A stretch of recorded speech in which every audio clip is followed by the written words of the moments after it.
चाहे दुनिया में पूरे संसार का धन आपको मिल जाए, भूख कभी नहीं मिटेगी।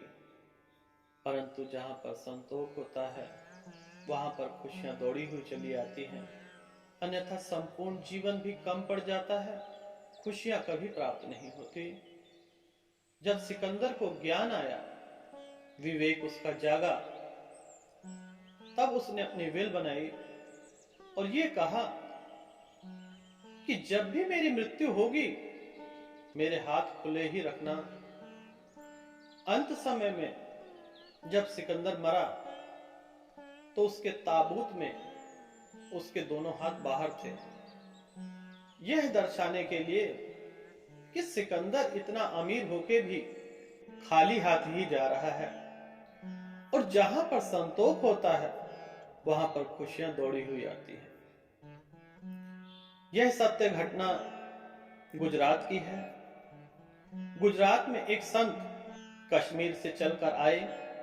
कुछ दिनों के लिए नदी के किनारे एक पीपल के वृक्ष के नीचे उन्होंने अपना स्थान लगाया। रोज पूजा पाठ करते, ध्यान लगाते, मेडिटेशन करते, और जो चीज उन्हें चाहिए थी सब कुछ उन्हें प्राप्त हो जाता।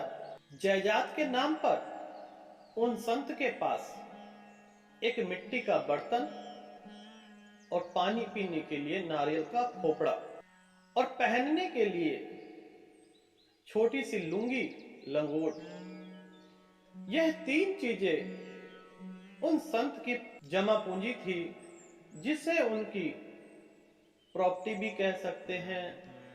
तो उन संत को आते जाते एक सेठ देखा करता था, और संत हमेशा मुस्कुराते रहते थे, खुश रहते थे, आनंदित रहते थे।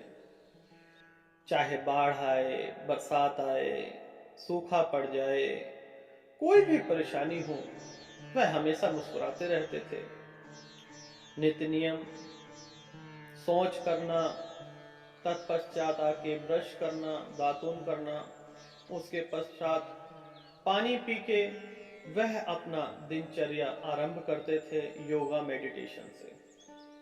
और हर एक घंटे बाद वह हाथ अपने खड़े कर कर आसमान में कहते, हे परमात्मा तूने मुझे बहुत दिया, हे परमात्मा तूने मुझे बहुत दिया। यह प्रक्रिया वहां पर गुजरने वाले संत की जो क्रिया थी, वह साहूकार देखता था और कहने लगा मन ही मन कि मुझे परमात्मा ने कुछ नहीं दिया, और इसके पास तीन सामान के अलावा कुछ भी नहीं है। परंतु यह हर समय परमात्मा को कहता है कि हे परमात्मा मुझे बहुत कुछ दिया। यह राज जानने के लिए वह सारा दिन उनके पास ही रुक गया। पीपल के वृक्ष के पीछे छिपकर वह देखने लगा कि इसे परमात्मा किस प्रकार से खुश रखते हैं। और महात्मा जी योगा मेडिटेशन प्राणायाम करने के बाद कोई गांव से आया, नारियल पानी पिला गया, महाराज जी फिर खुश हो जाते हैं और ईश्वर का धन्यवाद करते हैं कि हे परमात्मा तू कितना दयालु है, तू कितना कृपालु है, जिस चीज की मुझे जरूरत होती है वह चीज तू हाजिर कर देता है। दोपहर का भोजन का समय हुआ तो भोजन उनको नहीं मिला, उस समय कोई फल दे गया। संध्या का समय हुआ, वह संत सूरज डूबने से पहले पहले खा लेते थे, तो एक माता उनके लिए एक रोटी लेकर आई। वह संत ईश्वर का धन्यवाद करने लगे कि हे प्रभु, हे परमात्मा तो मुझे बहुत कुछ दिया, तेरी कृपा के कारण आज मैं आनंदित हूं। वह माता रोटी रखकर चली जाती हैं। इधर संत प्रभु का, ईश्वर का धन्यवाद करते हैं। नीचे देखते हैं कि उनकी रोटी है ही नहीं।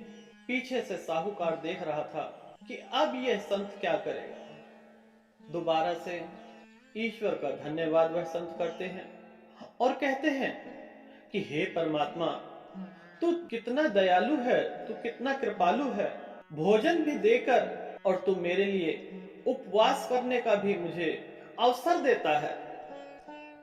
तो भक्तजनों, जिस भी रजा में हम लोग रहें, खुश रहना सीख ले तो खुशियां हैं। अन्यथा साहूकार के पास सब कुछ था, परंतु तब भी वह दुखी था।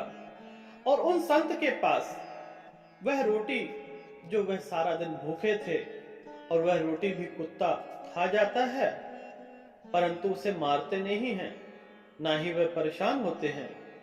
ईश्वर का धन्यवाद करते हैं कि एक दिन मुझे जो है उपवास करने का भी टाइम दिया तूने। तो परम भक्तों, दिव्य आत्माओं, अगर हमें संतोष नहीं होगा तो पूरे संसार का धन भी इकट्ठा कर लें तब भी कम पड़ जाएगा। अगर संतोष होगा तो परमात्मा आपको कभी खाली पेट सोने ही नहीं